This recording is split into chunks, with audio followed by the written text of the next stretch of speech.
আল্লাহ রাসূল সাল্লাল্লাহু আলাইহি ওয়াসাল্লাম আয়াতুল কুরসি পড়ে ফু দিতেন নিজের গায়ে।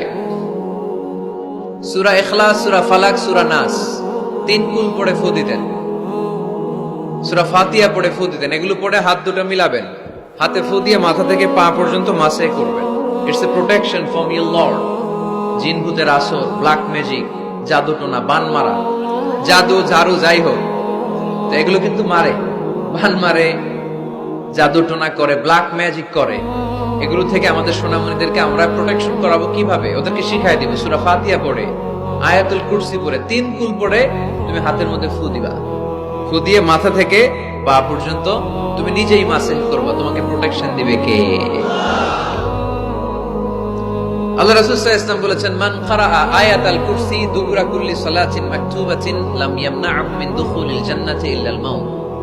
প্রত্যেক ফরজ সালাতের পরে যে ব্যক্তি আয়াতুল কুরসি তেলাওয়াত করবে, তার জান্নাতে যাওয়ার ক্ষেত্রে আর কোনো ব্লক বা বাধা নাই, একটা জিনিস ছাড়া, সেটা হচ্ছে মরণ, মৃত্যু। লোকটা মরে না তাই জান্নাতে যায় না, মরলেই জান্নাতি।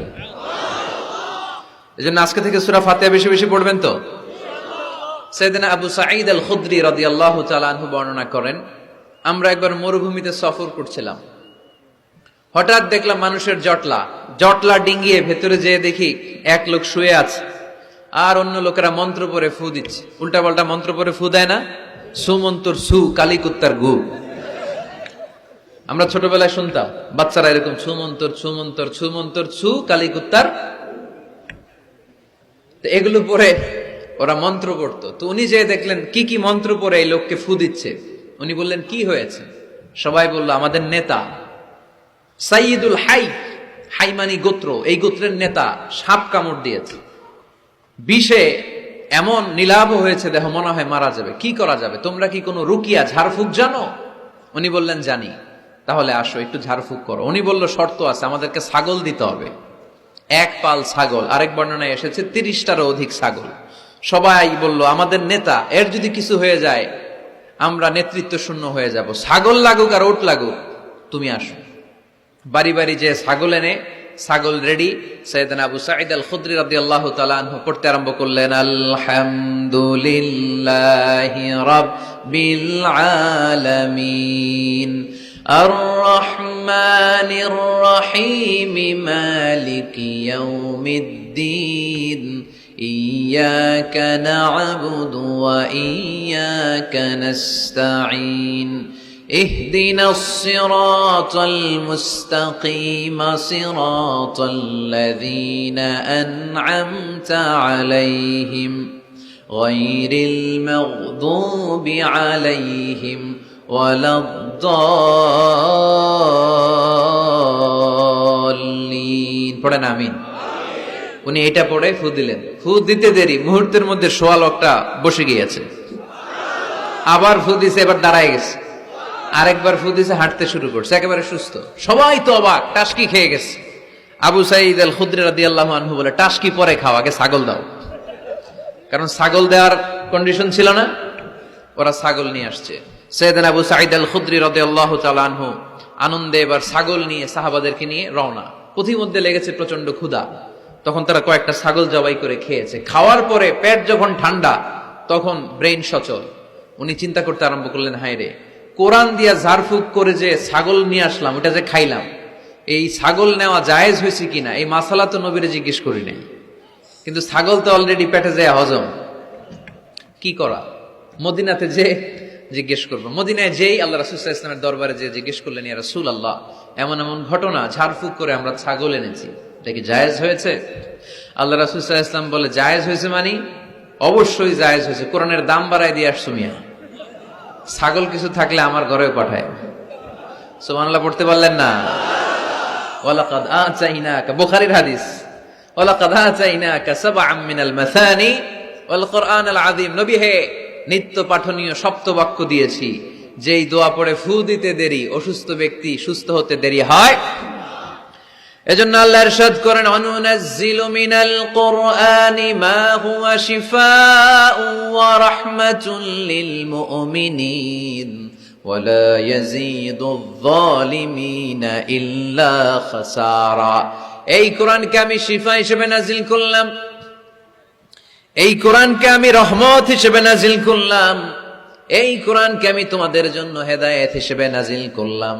তোমাদের কোরআন রহমত এনে দিবে, বরকত এনে দিবে, শিফা এনে দিবে, কিন্তু জালেমদেরকে কিছু এনে দিবে না।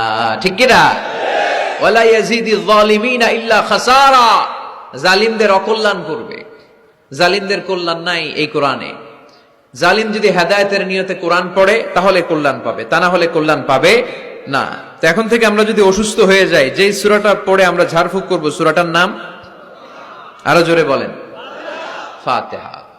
আসলে প্রতিদিন এই সূরাটা পড়ি, এই সূরাটার তাৎপর্য কি, মর্মবাণী কি আমাদের জানার দরকার আছে না? কিন্তু আমরা অনেকেই জানি না। জানি আরব বিশ্বে দেখবেন, ওনারা যখন তারাবির সালাত পড়ে, আযাবের আয়াত আসলে কাঁদে, জান্নাতের আয়াত আসলে দরাজ গলায় তেলাওয়াত করে। আপনারা কি করেন? আমরা করি না। কারণ ওনারা কি পড়ছেন সেটা তাৎপর্য আর মর্মবাণী ওনারা অনুভব করছেন। গত বছরের আগের বছর না, গত বছর আমি হজে শায়েখ আব্দুর রহমান আসুদাইসির পেছনে নামাজ পড়লাম। উনি যখন সূরা কুরাইশ তেলাওয়াত করছেন, ফালিয়াবুদু রাব্ব হাযাল বাইত, এটা বলে তিনি কেঁদে দিলেন। কারণ উনি অর্থ বুঝতে পেরেছেন, আয়াতের অর্থ ফালিয়াবুদু রাব্ব হাযাল বাইত, এই কাবা ঘরের মালিক আল্লাহর ইবাদত করো, এই ঘরের রবের ইবাদত করো। আর ওই ঘরের সামনে দাঁড়িয়ে উনি ইমাম, উনি ওই ঘরের সামনেই দাঁড়ানো আর পড়তেছে এই ঘরের রবের ইবাদত করো। এটা যখন অনুভব করলেন, উনি আর নিজেকে ধরে রাখতে পারলেন না, উনি কান্না জুড়ে দিলেন। উনার পেছনে আমরাও কাঁদতে লাগলাম, কারণ ইমাম যেদিকে মুসল্লিও সেদিকে, উনিও কাঁদে আমরাও কাঁদি, কারণ অর্থ বুঝতেছি তো। আবার জান্নাতের আয়াত আসলে এমন সুরের ঝংকার তুলে তিনি তেলাওয়াত করে, মনে হচ্ছে যেন এখনই উপর থেকে রহমত নাজিল হচ্ছে। ঠিক কিনা? কিন্তু আমরা যখন তারাবির সালাত পড়ি, আমাদের কখন যে আযাবের আয়াত গেল, কখন যে জান্নাত গেল, আর কোন দিক দিয়ে জাহান্নাম গেল, কোন দিক দিয়ে ইউসুফ নবীর কাহিনী গেল, কোন দিক দিয়ে আমার নবীর ঘটনা গেল, কিছু টের পাই? শুধু আমরাই টের পাই না এমনটা না, যিনি পড়াচ্ছে উনিও টের পায় না। ঠিক কিনা? এজন্য আমাদের চোখ দিয়ে দাঁড় দাঁড় করে পানি নামে না, আমরা অশ্রুসিক্ত হই না। জান্নাতের আয়াত আসলে আমাদের মজা লাগে না, কোরআনটারে মজা লাগাইতে হবে। ঠিক কিনা? বুঝতে হবে মাতৃভাষায়। স্মার্টফোন ইউজ করেন কারা কারা দেখি? ওরে আল্লাহ, সবাই স্মার্ট তো দেখি, এত স্মার্ট মানুষ এখানে থাকে। তো এই স্মার্টফোনের ভেতরে কিন্তু কোরআনের অ্যাপস ডাউনলোড করা যায়। কোরআনের অ্যাপস ডাউনলোড করবেন, করে আপনি পড়বেন, যা বলার আল্লাহ সব বলে দিয়েছে, নতুন করে আর কিছু বলবে না। বলবে? এই কোরআন শুরু হয়েছে বিসমিল্লাহির রহমানির রহিম দিয়ে, বা দিয়ে, আর শেষ হয়েছে যে সূরা দিয়ে, সূরাটার নাম সূরাতুন নাস। ওই সূরার শেষ আয়াতটি এরকম, মিনাল জিন্নাতি ওয়ান নাস, শেষে সিন। বা আর সিন মিলালে কি হয়? বাস। এবার বাসে চড়ে কিশোরগঞ্জ শহর যাবেন? এই বাস কি ওই বাস না, এই বাস মানে যথেষ্ট, বাস মানে এনাফ, সাফিসিয়েন্ট। মাঝে মাঝে এরকম হয়, আমরা খাচ্ছি, আমাদের পাতে খাইতে পারি না, আরো তুলে দেয়, কারণ হুজুর একদিন পাইছে, খাওয়াই আজকে মাইরা ফেলবে। তো আমরা বলি বাস বাস, আর লাগবে না ভাই, আর পারছি না, বাস মানে যথেষ্ট আমার জন্য। তো আল্লাহ বুঝাতে চাইলেন 30 পারায় যা দিয়ে দিছি হেদায়েতের জন্য, বাস যথেষ্ট, নতুন করে কোনো কথার দরকার নাই। চিল্লায় বলেন ঠিক কিনা? It's a problem solving methodology, it's not a problem creating methodology. Quran কখনো প্যাচ লাগায় না, প্যাচ খোলে। এই যে সুতা দিয়ে বাঁধতে গেলে অনেক সময় প্যাচ লেগে যায় না, এটা কি বলেন আপনারা? গিট্টু। এই কোরআন কি গিট্টু লাগায় নাকি গিট্টু খোলে?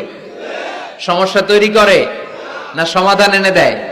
সমাধান চাও যদি জীবনে মরণে, ফিরে যাও খোঁজে নাও, চোখ রাখো কোরআনে। ঠিক কিনা? পড়েন সবাই। সমাধান চাও যদি জীবনে মরণে, ফিরে যাও খোঁজে নাও, চোখ রাখো কোরআনে। If you want the solution this দুনিয়া এন্ড আখিরা, go back, have a look to the holy কোরআনে। তাই না? সমাধান যদি চাই, চোখ রাখতে হবে কোথায়? নাকি এটিএন বাংলার পর্দায়? আসিতেছে আগামী শুক্রবার ওই পর্দায়, রঙিন পর্দায়, রূপালী পর্দায়, যেই বইয়ের দিকে চোখ রাখতে হবে বইটার নাম কোরআন।